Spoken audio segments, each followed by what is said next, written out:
Assalamualaikum warahmatullahi wabarakatuh. Di sini saya akan menjelaskan tentang konsep bisnis digital dan dinamika lingkungan. Ya, perkenalkan di sini ada anggota kelompok kami yang terdiri atas 3 orang. Yang pertama ada saya sendiri yang bernama Ewaldo Ibnu Widyastoto. Lalu yang kedua ada Ica Feranika. Lalu yang ketiga ada Nabil Fikri Anindya. Pengertian bisnis digital. Bisnis digital adalah kegiatan usaha yang menggunakan teknologi digital, internet, aplikasi, sistem online dalam menjalankan misi operasional bisnis mulai dari produksi, pemasaran, hingga transaksi. Contohnya seperti toko baju jualan lewat Instagram dan Shopee, atau driver ojek online menggunakan aplikasi untuk dapat penumpang. Lalu ada kreator YouTube yang menghasilkan uang dari konten.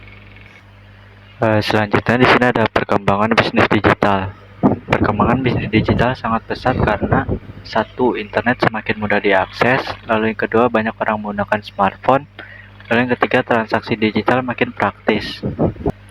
Contohnya seperti dulu orang belanja ke pasar, sekarang bisa lewat Shopee. Dulu pesan makanan via telepon, sekarang lewat aplikasi GoFood. Lalu selanjutnya ada kelebihan dan kekurangan bisnis digital. Kelebihannya biaya lebih murah, pasar luas, praktis. Kekurangannya persaingan ketat, ketergantungan internet, dan penipuan online. Biaya lebih murah di sini maksudnya seperti tidak perlu sewa toko, lalu pasar luas yang bisa jual ke seluruh Indonesia, lalu praktis, semua serba online. Lalu kekurangannya yang di persaingan ketat, terlalu banyak toko online jual barang yang sama. Lalu ketergantungan internet, kalau jaringan buruk, bisnis terganggu. Lalu ada penipuan online, resiko pembeli atau penjual tidak jujur. Selanjutnya itu ada karakteristik bisnis digital. Yang pertama, berbasis teknologi. Bisnis dijalankan menggunakan sistem digital. Contohnya seperti website toko online untuk jualan. Lalu yang kedua ada jangkauan luas, bisa menjual keluar kota bahkan keluar negeri.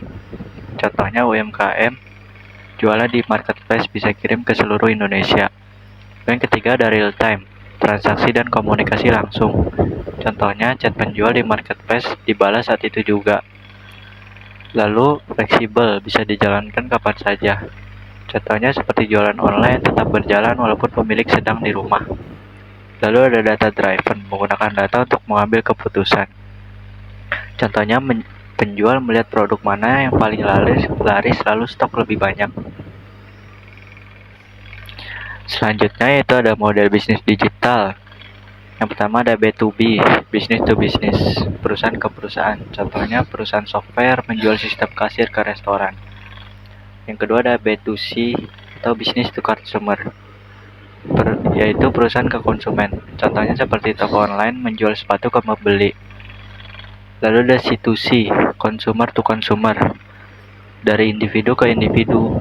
Contohnya orang jual barang bekas di marketplace. Lalu ada C2B, consumer to business, individu ke perusahaan. Contohnya ada desainer freelance dibayar perusahaan. Lalu ada subscription, yaitu seperti berlangganan. Contohnya kayak berlangganan Netflix atau Spotify. Lalu ada premium, gratis plus fitur berbayar. Contohnya seperti aplikasi Canva, gratis tapi ada premiumnya gitu.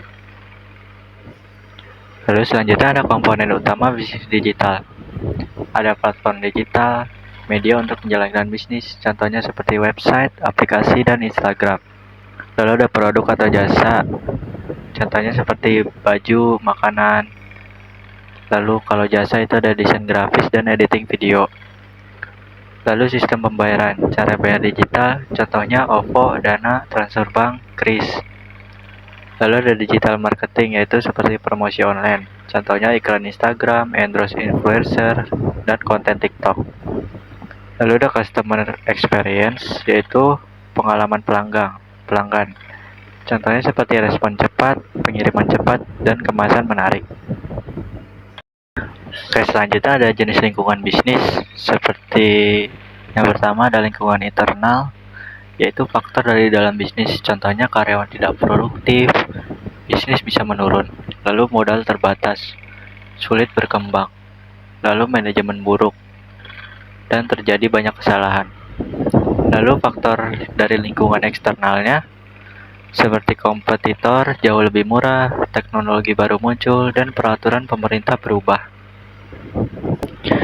Slide selanjutnya akan dibacakan oleh teman saya yaitu Nabil Fikri Anindya. Pengertian dinamika lingkungan bisnis.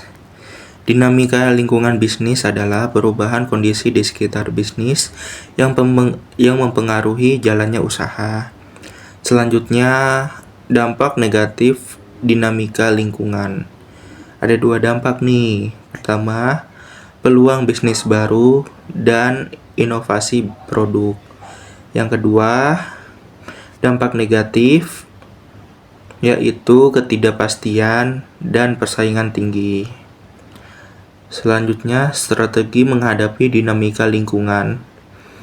Ada adaptif, inovasi, analisis pasar, memanfaatkan teknologi, dan fleksibel. Kesimpulan presentasi. Bisnis digital adalah bisnis berbasis teknologi yang sangat dipengaruhi oleh perubahan lingkungan. Agar berhasil, pelaku bisnis harus cepat beradaptasi, kreatif dan inovatif, memahami pasar, dan memanfaatkan teknologi. Sekian dari kelompok kami. Semoga bermanfaat. Wassalamualaikum warahmatullahi wabarakatuh.